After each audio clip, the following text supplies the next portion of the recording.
As Axios reports, quote, Trump advisors are running out of words to describe what's coming in January. They say he feels empowered, emboldened, vindicated, validated, eager to stretch the boundaries of power.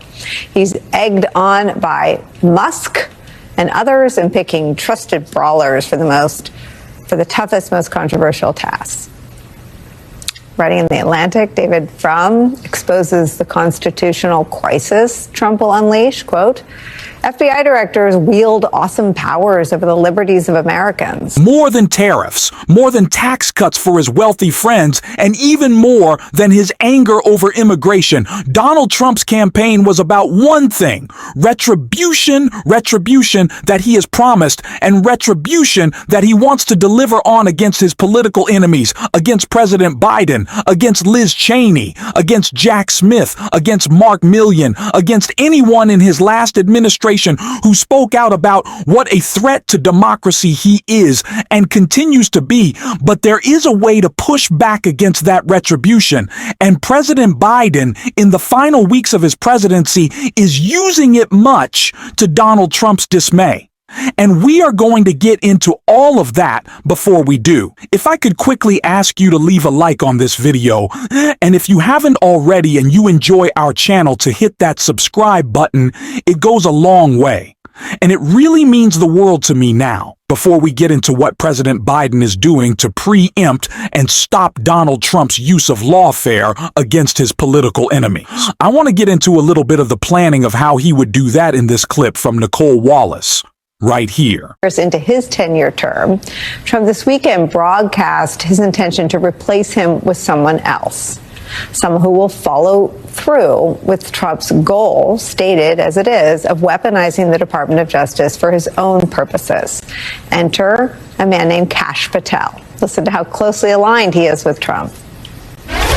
As we clean up our Capitol, we'll clean up and clean out our deep state. I'd shut down the FBI Hoover building on day one and reopening the next day as a museum of the deep state. Those J6 warriors, they were warriors, but they were really more than anything else. They're victims of what happened. It's a political narrative, and it's tough to defeat. It sounds pretty lethal, storming of this, hijacking of that, insurrection. But when you look at some of the people involved, their lives have been destroyed by the Justice Department. To get me, somebody would have to shoot through the fake news. And I don't mind that so much. We will go out and find the conspirators, not just in government, but in the media. Yes, we're going to come after the people in the media who lied about American citizens, who helped Joe Biden rig presidential elections. We're going to come after you. Whether it's criminally or civilly, we'll figure that out. But yeah, we're putting you all on notice. So that guy, Kash Patel, here's his backstory. He was a former congressional aide for Devin Nunes. Remember him?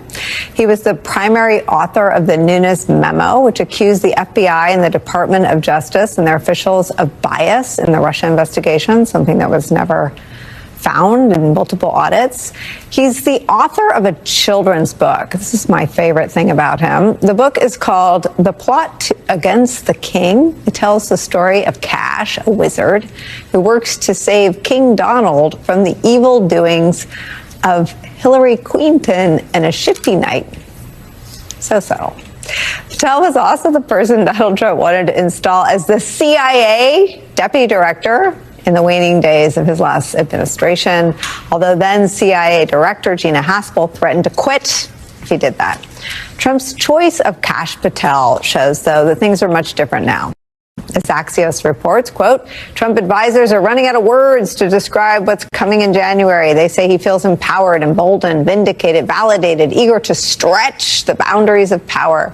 He's egged on by Musk and others and picking trusted brawlers for the toughest, most controversial tasks.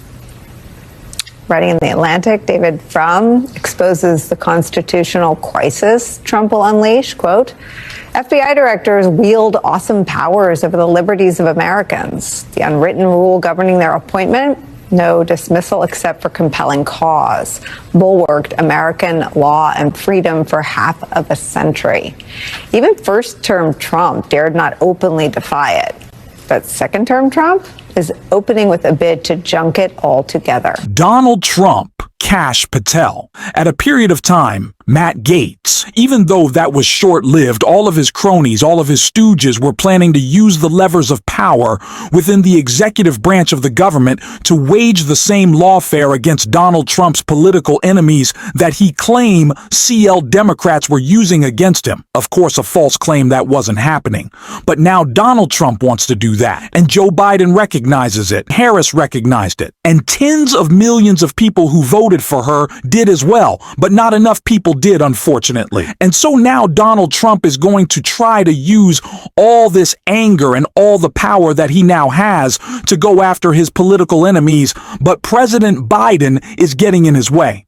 And I want to take a look at how right here the Biden White House is discussing preemptive pardons for those in Donald Trump's crosshairs, the nomination of Kash Patel, who has vowed to pursue Trump's critics as FBI director, has heightened concern within the president's internal circle. President Joe Biden's senior aides are conducting a vigorous internal debate over whether to issue preemptive pardons to a range of current and former public officials who could be targeted with President-elect Donald Trump returning to the White House.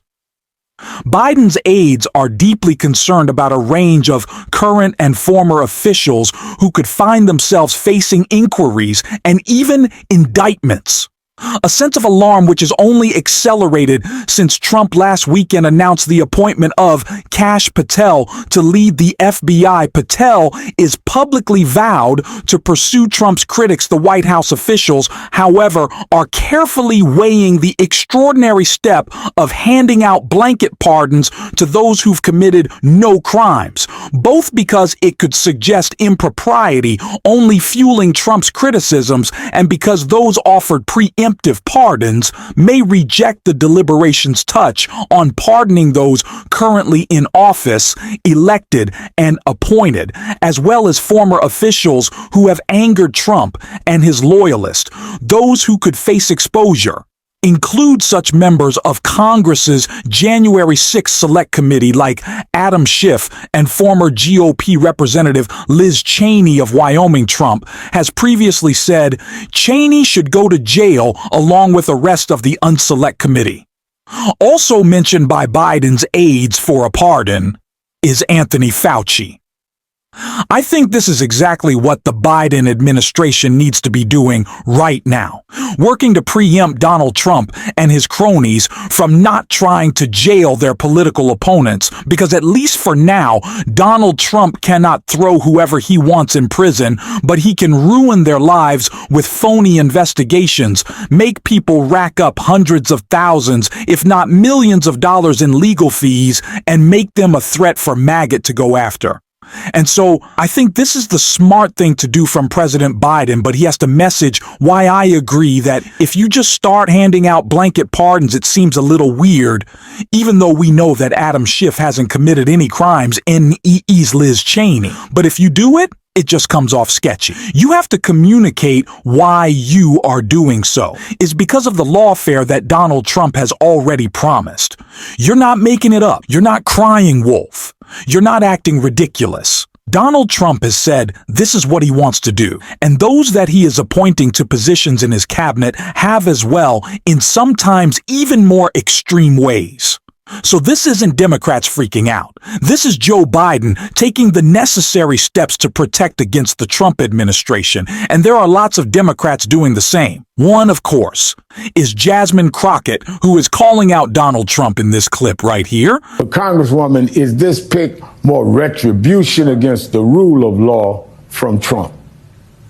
Oh, absolutely. Listen, it is interesting because Trump spent so much time trying to separate himself from Project 2025. But what we see playing out before our eyes is literally Project 2025. One of the main things that was espoused in that document is that he must have loyalists that are going to be in government. Forget whether or not they are qualified. That actually is the only qualification, is that you pray to the orange Jesus, which is known as Trump. Trump. And so that's what we have in Patel. It doesn't come down to whether or not he has any law enforcement experience. It doesn't come down to if he understands anything about the FBI. What it comes down to is a guy who was so upset because he got caught being the criminal that he is, and they had the audacity to go after him and to actually prosecute him. And now what he's deciding that he wants to do is he truly wants to weaponize the government, a claim that he continuously projected onto